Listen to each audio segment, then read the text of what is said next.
last week. Matapos ang matinding laban sa pagitan ng tatlong mass singer, Perfect song for tonight.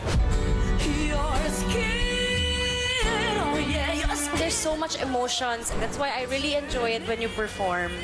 I'll never be the one you needed. Every performance just keeps getting better. nasigurado ni Astigre at Gagambini ang pwesto nila sa final battle.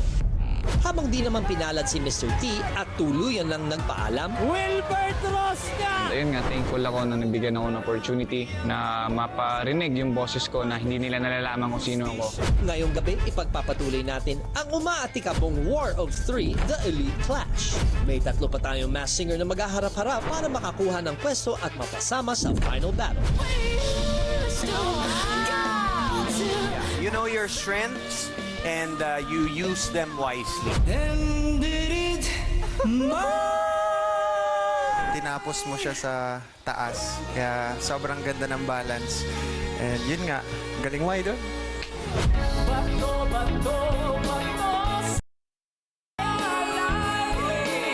It just goes to prove na any kind of song you can sing well talaga.